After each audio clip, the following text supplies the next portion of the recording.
तो क्या आपने कभी ये सोचा है कि एक इंस्टा कमेंट की वजह से आपको मिलता है टॉर्चर, मर्डर और एक सुपरस्टार का डाउनफॉल? तो मैं बताता हूँ। तो कहानी शुरू होती है इस बंदे से। इसका नाम है दर्शन। ये 47 साल का है और ये कर्नाटका से है। भाई एक बहुत बड़ा सुपरस्टार है कर्नाटका का, क्योंकि भाई फिल्मों में काम करता है और साउथ के लोग अपने स्टार्स से कुछ ज्यादा ही जुड़े हुए होते हैं। तो भाई को भी लिटरली रजनीकांत वाली ट्रीटमेंट मिलती थी और उसे लोग कन्नड़ सिनेमा का चैलेंजिंग स्टार भी कहते थे। तो पॉइंट ये है कि भाई वहाँ की तोप है। अब दर्शन की शादी हो रखी है इस औरत से। इसे हम कहेंगे वाइफ, क्योंकि ये दर्शन की वाइफ है। और दर्शन की लाइफ एक नॉर्मल सुपरस्टार की तरह ही थी, कंट्रोवर्सी से भरी हुई। जैसे शादी के कुछ वक्त बाद 2011 में दर्शन की अपनी वाइफ से नहीं बन रही थी, तो उसकी वाइफ ने डोमेस्टिक वायलेंस के केस में भाई को 14 दिनों के लिए जेल में भिजवा दिया। फिर 2016 में फिर से उसकी वाइफ ने कंप्लेन कर दी कुछ ऑब्जेक्शनल बिहेवियर पर, लेकिन उस केस में आउट ऑफ कोर्ट सेटलमेंट करके केस को वापस ले लिया गया। फिर साल 2021 में दर्शन एक होटल में खाना खा रहा था और वेटर से कुछ गलती हो गई होगी शायद, तो दर्शन ने उसे वहीं पर धो दिया। लेकिन फिर बाद में क्योंकि दर्शन के पास कॉन्टेक्ट थे, तो उसने सीसीटीवी फुटेज डिलीट करवाकर वेटर को 50,000 की घूस देकर मामला सेटल कर दिया। फिर साल 2022 में एक प्रोड्यूसर ने दर्शन पर केस कर दिया, क्योंकि उसके हिसाब से दर्शन उसे जान से मार डालना चाहता था।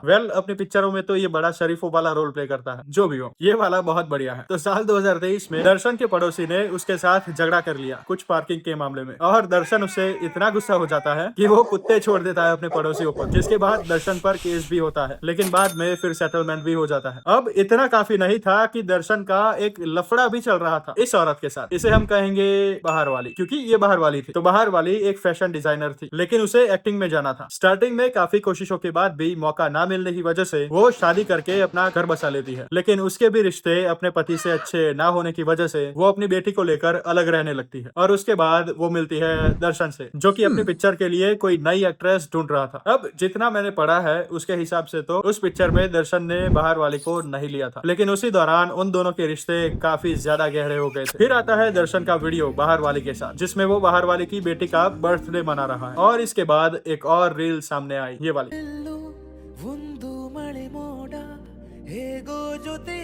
अब इससे ये रिश्ता पब्लिक हो गया और बात फैल गई कि दर्शन शादीशुदा होने के बावजूद लफड़ा कर रहा था। और इसके बाद दर्शन की वाइफ बाहर वाली का कैरेक्टर असैसिनेशन करने में लग जाती है, पोस्ट पर पोस्ट डालने लगती है। मतलब पति कुछ भी करे ठीक है, लेकिन उसने क्यों किया। और अब वाइफ और बाहर वाली दोनों सोशल मीडिया पर लड़ने लग गए थे। और क्योंकि दर्शन को लोग वहाँ पर पूछते थे भगवान की तरह, तो बहुत सारे लोग दर्शन की वाइफ की साइड ले रहे थे और बाहर वाली को कुछ भी उल्टा सीधा बोल रहे थे। और इसी की वजह से बाहर वाली मैडम अपनी सारी पोस्ट पर कमेंट्स बंद कर देती है।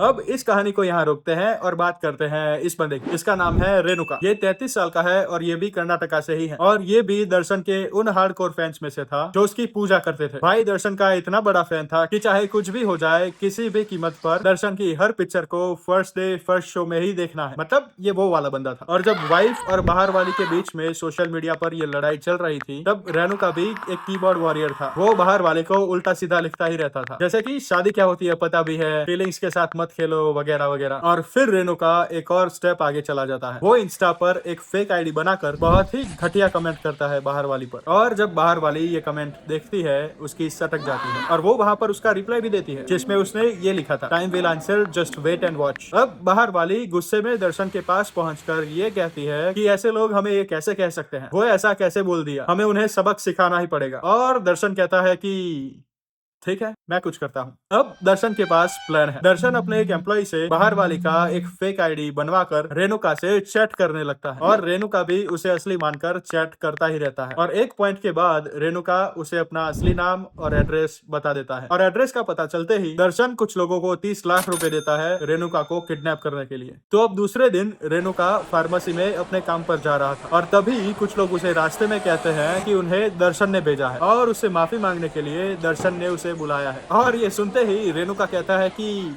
क्यों नहीं, काम तो बाद में भी होता रहेगा। तो किडनैपर्स रेणुका को बेंगलोर में एक ओपन शेड में ले जाते हैं और वहां पर वो लोग रेणुका को बांधकर पट्टों से और डंडों से तब तक मारते हैं जब तक कि वो बेहोश न हो जाए। फिर उसी दिन रात को दर्शन बाहर वाले के साथ वहां पर पहुंचता है और जब बेहाल रेणुका दर्शन को देखता है, उसे जैसे भगवान दिख गए। उसे लगता है कि ये कोई पिक्चर का सीन चल रहा है और दर्शन एक हीरो की तरह उसे बचा लेगा, ठीक वैसे ही जैसे पिक्चरों में होता है। लेकिन दर्शन वहाँ उसे इतनी बुरी तरह से पीटता है कि वो हेमरेज और शॉक से वहीं पर मर जाता है। जाता है और तो और वो रेणुका की जबान तक काट लेता है। फिर अगले दिन किडनैपर्स ने रेणुका की बॉडी को एक नाले के पास में फेंक दिया। फिर कुछ ही टाइम में एक सिक्योरिटी गार्ड इसे देखकर पुलिस बुला लेता है। अब लाश की हालत इतनी ज्यादा खराब थी कि वो पहचान में ही नहीं आ रही थी। तो पुलिस आसपास के पुलिस स्टेशन में पता लगवाती है कि अगर कोई बंदा खो गया हो तो वो बंदा ये हो सकता है। और 2 दिन बाद पुलिस लाश को आइडेंटिफाई कर लेती है। अब उसके अगले ही दिन पुलिस स्टेशन में अचानक से 3 लोग पहुंचते हैं और वो रेणुका का मर्डर अपने सिर पर ले लेते हैं। अब ये किसी पिक्चर की स्टोरी की तरह लग रहा है, लेकिन पुलिस को ये सब कुछ बिल्कुल भी समझ नहीं आ रहा था, क्योंकि कौन ही सामने से जाकर मर्डर कबूल करेगा। तो ये तीनों लोग बताते हैं कि उनका रेणुका के साथ कुछ पैसों का लेन देन बाकी था, तो इसी वजह से उन्होंने मिलकर रेणुका को